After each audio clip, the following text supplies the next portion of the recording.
Now we'll discuss about stability of the coordination compound. The stability of the coordination compound depending on the number of factors. So that factors we are going to discuss now. Okay, first we have to know how the coordination compound is formed in a solution. We'll discuss that. If you take some kind of solution, the central metal atom is keep attaching with ligand in stepwise. Okay, so the number of steps takes place. Okay, for example, so the number of ligands is attached with central metal atom and it forms MLN compound. So it has number of steps. So this is first step. So central metal atom is attached with single ligand and it forms Ml, and the stability constant is K1, and this is coordination compound is formed in step 1 Ml, and to that ligand is attached. So here Ml2 is formed, the stability constant is K2, and here Ml2 plus L, so the stability of the constant Ml3. So like that number of steps are involved in the formation of coordination compounds. So now, overall stability constant can be expressed as a K equals to K1 into K2 into K3 and so on. The stability of the compound is depending on the stability constant. When stability constant is increases, stability of the compound is also increases. Stability constant is directly proportional to the stability of the compound. Let us take some complex compound and its stability constant.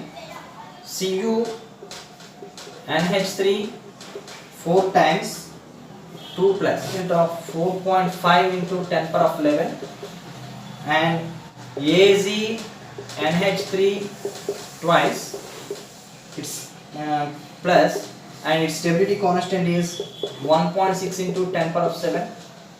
And now CO NH3 6 times, plus 2, its stability constant is 1.1. CO NH3 6 times plus 2, 1.12 into 10 power of 6, the stability constant. H3 6 times, so plus 3, the stability constant 5 into 10 power of 33. If you observe this step, so this is the coordination compound, central metal atom, oxidation state is plus 2, and here oxidation state is plus 3, and the stability constant enormously increases. Okay, so now we will take another compound. So AgCl2 minus, it is 1.28 in AgBr2 minus, it has 10 power 7 and it is 1.28 into 10 power of 7. Okay, so like that the stability constant can be observed in given coordination compounds. By observing this stability constant, we can conclude one point: the stability of the coordination compound mainly depending on the size of the central metal atom. So when central metal atom size is decreases, so then the stability of the coordination compound is increases, and as well as it depending on the electron negativity of the central metal atom. When electron negativity of the central metal atom is increases, the stability of the compound is increases, because when electron negativity is increases, the tendency of accepting of pair of electrons is also increases. So first point is it depending on the size of the central metal atom and depending on the electron negativity of the central metal atom. And next point is oxidation state on the central metal atom is increases, so the stability is enormously increases. Now in the case of CONH3 6 times and plus 2 and CONH3 6 times plus 3, in the both the case, here cobalt oxidation state is plus 3 and here cobalt oxidation state is plus 2, and here the stability constant you can observe here 1.12 into 10 power of 6, and here stability constant is 5 into 10 power of 33.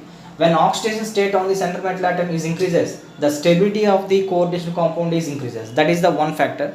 So here three factors we discussed. First one is size of the central metal atom, second one is oxidation state on the central metal atom, and third one is electron negativity of the central metal atom. Okay, now if ligands has Lewis bases, so means the tendency of the donating of the pair of electrons, so then the stability of the coordination compound is increases. For example, in the case of cyanide has tendency of donating pair of electron, and NH3, so it has tendency of donating pair of electrons. Stability of the complex compound is increases. And next one is chelating. If any chelating is observed like PtCl2,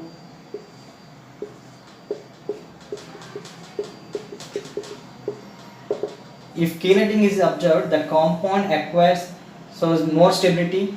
Okay, that chelation is increases stability of the coordination compound.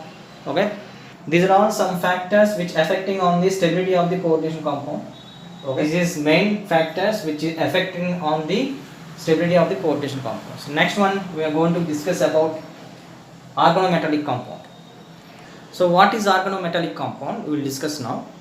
So at least one bond is present between carbon and center metal atom. That compound is said to be organometallic compound. So this organometallic compound first introduced by Gies.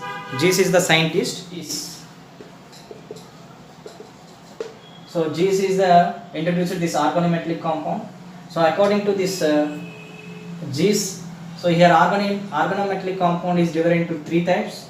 So one is bonding complex compound, sigma bonding complex compound, and second one is pi bonding complex compound, and third one is sigma and pi bonding complex compound. Here different organometallic compounds are there. So first one is sigma bonding complex compound, and second one is pi bonding organometallic compound, and sigma and pi bond organometallic compound. Now we will discuss one by one. Most common example in organometallic compound is Grignard reagent. So that is RMgX. Generally it is indicated with RMgX. So this R is alkyl group and magnesium, and this is halide. So this is also called as the organometallic compound. So this is called sigma bonding organometallic compound. Okay. So this Grignard reagent we are using in the number of organic reactions. Okay. So this is called as a sigma bonding organometallic compound, and similarly when zinc and C2H5 twice, it is also organometallic compound. So this organometallic compound is called as a sigma bonding organometallic compound. And next, and tetraethyl lead. So PbC2H5 4 times. Okay, this tetraethyl lead we are using anti-knocking agent in gasoline. Okay, so these are all some kind of organometallic compound which is related to sigma bond organometallic compound. Sigma bond organometallic compound is nothing but the sigma bond exists between the center metal atom and carbon. So that is called sigma bonding organometallic compound. So now coming to pi bond organometallic compound. So pi bond organometallic compound. Here some kind of organometallic compounds is displayed. So Pt, Cl and Cl and Cl, C double bond C. This is G salt. This is called G salt. And Fe,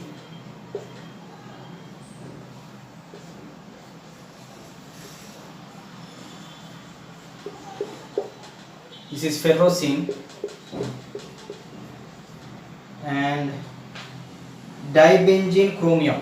Dibenzene chromium, it is.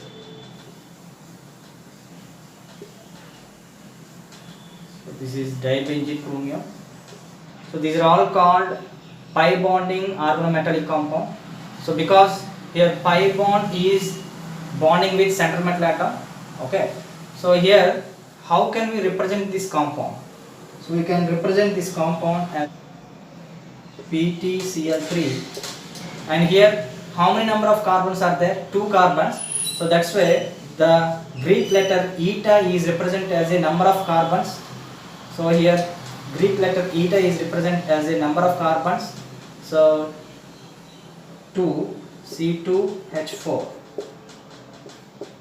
and this is Fe, center metal atom is iron, and it is attached with 5 carbons, and here 5 carbons, totally 10 carbons are there. So like that we can represent Fe eta 5 C5H5 whole twice So this eta is nothing but the number of carbons is attached with central metal atom. Here 5 carbons and here 5 carbons, totally 10 carbons, and here number of carbons is 5, 5 twos are 10. So 10 carbons is attached with central metal atom.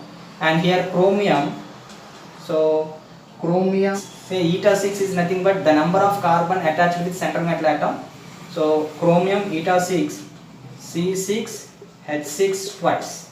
So here how many number of carbons are attached with this chromium? So here 6 carbon, here 6 carbons, totally 6 carbons. So 6 into 2, 12 carbons. So that could be represented like this: chromium eta 6 C6 H6 twice. Okay, eta is nothing but the number of carbons attached with central metal atom. Okay, so in case of sigma and pi bond organometallic compound, the carbonyl compounds is considered as a example for sigma and pi bond organometallic compound. Now here between the nickel and carbon, so sigma bond is observed. Okay, sigma bond is observed. So here the carbon donates the pair of electron to the central metal atom. So this pair of electron can donate the central metal atom and it forms sigma bond. And here the central metal atom has so some kind of pair of electrons. This pair of electrons again back donating to carbon. So and that bond is treated as a pi bond. This pi bond is formed due to the back bonding of electrons. It forms two types of bond. So first one is treated as a sigma bond, second one is pi bond. So this is called as a sigma and pi bond organometallic compound. Okay, this carbonyl compounds has highly toxic in nature, FeCO. So FeCO5. So this is one kind of sigma and pi bond organometallic compound, and nickel carbonyl compound. These are all example for sigma and pi bond organometallic compound. The applications of organometallic compound. If you take anti-knocking agent like in gasoline, so tetraethyl lead is used. So that is one kind of application. And Wilkinson catalyst. So Wilkinson catalyst RPPH3 thrice and Cl. So this is Wilkinson catalyst. So this Wilkinson catalyst is used for several reactions. And next, triethyl aluminium and titanium tetrachloride. This is called Ziegler-Natta catalyst. This Ziegler-Natta catalyst we are using in a polymers. Okay. So in order to obtain the high density polymer, this Ziegler-Natta catalyst is used. So these are all some applications of the organometallic compounds. Okay. So next class we will discuss about Jahn-Teller effect. So what is Jahn-Teller effect? We will discuss in the next class. Thank you.